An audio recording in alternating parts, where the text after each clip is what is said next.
Hi, welcome to the Old Geezer's Diary. It's Friday the 30th of June. Good Lord, the summer's nearly over.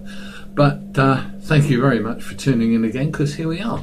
Yesterday I was talking about politics and got some interesting feedback from James Goddard, Kevin Jackerman and Marion Bullman.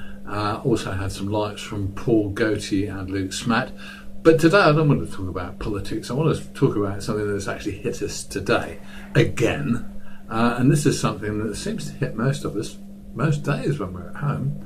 And it was brought to mind really because of the fact that three times today, we've had phone calls that have kind of obviously been dubious, I guess is the word, scams, whatever. 3 times we've been probably, I imagine, automatically dialed by some computer system. And only once did I actually speak to a real person. No, it's 4 today, in fact.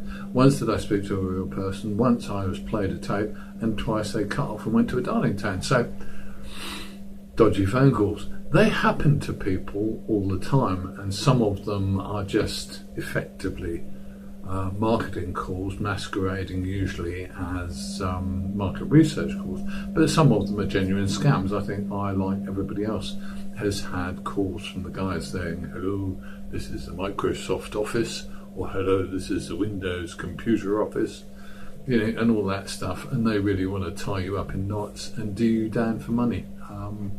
There you go.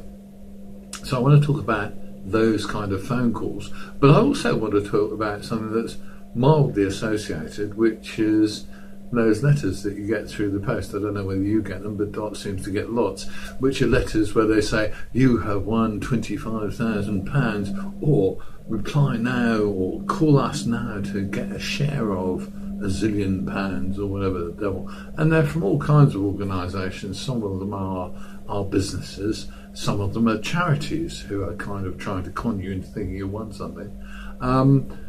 And what I want to suggest in both telephone calls and post, why don't we start to make the carriers responsible for the legality of the services they carry? Here's a thought for you. If you are done on a phone scam, that scammer has paid BT to use their phone line to scam you.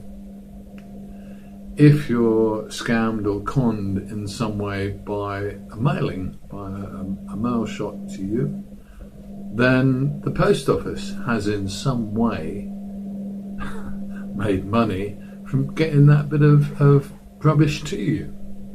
So I'm going to suggest that we actually start to think about that one. I'd like to know what you think about this. Is there some way that the post office or BT or any other phone company could be made responsible for what they deliver to you? I think they should.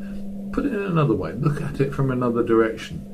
ITV, BBC, Sky, all of the television companies and broadcasters in this country are responsible for what they carry. They don't necessarily make all the programs themselves, you realise that, but they are responsible for the quality and the legality, etc., of what they deliver to your home.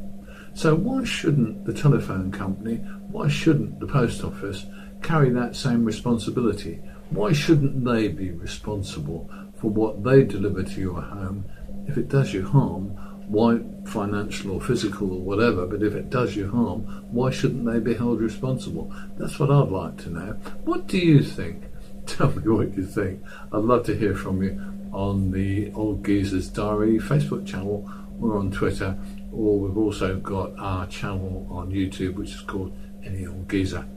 Okay, my name is Chris. I'll see you probably tomorrow or the next day with another sermon. Hey, catch you soon.